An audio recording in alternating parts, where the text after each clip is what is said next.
ડીસાની નામાંકિત શૈક્ષણિક સંસ્થા સેન્ટ ઝેવિયર્સ હાઈસ્કૂલ દ્વારા રાષ્ટ્રીય સેવા યોજના એટલે કે NSS અંતર્ગત એક વિશેષ શિબિરનું આયોજન કરવામાં આવ્યું છે। ડીસા તાલુકાના લુણપુર ગામે યોજાયેલી આ શિબિરમાં વિદ્યાર્થીઓ સેવાની સુવાસ ફેલાવી રહ્યા છે। વ્યસન મુક્તિથી લઈ સ્ત્રી સશક્તિકરણ સુધીના વિવિધ કાર્યક્રમો દ્વારા ગ્રામજનોમાં જનજાગૃતિ લાવવાનો અનોખો પ્રયાસ હાથ ધરવામાં આવ્યો છે। જોઈએ આ ખાસ અહેવાલ।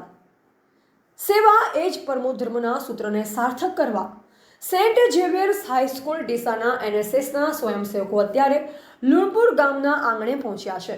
તારીખ 17 માર્ચથી 23 માર્ચ 2026 દરમિયાન આ ખાસ શિબિરનું આયોજન કરવામાં આવ્યું છે।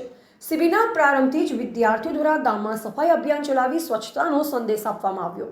આ શિબિરનો મુખ્ય હેતુ સમાજમાં પ્રવર્તતા કુરિવાજ અને બદીઓ સામે જનજાગૃતિ લાવવાનો છે, જેના ભાગરૂપે સ્ત્રી સશક્તિકરણ, ગ્રામીણ મહિલાઓને પોતાના હક અને શક્તિ પ્રત્યે જાગૃત કરવામાં આવી રહી છે।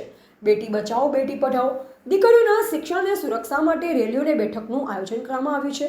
વ્યસન મુક્તિ અભિયાન, ગામને વ્યસન મુક્ત બનાવવા માટે આજે સાંજે એક અનોખો કાર્યક્રમ વ્યસન મુક્તિની ઠાઠડીનું આયોજન કરવામાં આવ્યું છે, જે દ્વારા વ્યસનથી થતા નુકસાન અંગે ગ્રામ લોકોને ગંભીર ચેતવણી આપવામાં આવશે।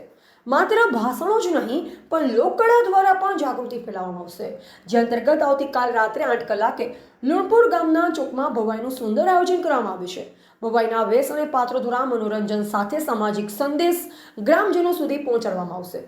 આ શિબિરના ઉદ્દેશોને સિદ્ધ કરવા માટે NSSના વિદ્યાર્થીઓ અને શિક્ષકો અથાગ પ્રયત્ન કરી રહ્યા છે।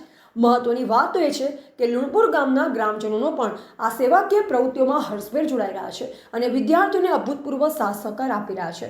આમ સેન્ટ ઝેવિયર્સ હાઈસ્કૂલના વિદ્યાર્થીઓ પુસ્તકીય જ્ઞાનની સાથોસાથ સામાજિક ઉત્તરદાયિત્વ નિભાવીને લુણપુર ગામની કાયાપલટ કરવાના ભગીરથ કાર્યમાં લાગ્યા છે। અહેવાલ દશરથસિંહ સોલંકી, ભારતની અસ્મિતા, લુણપુર।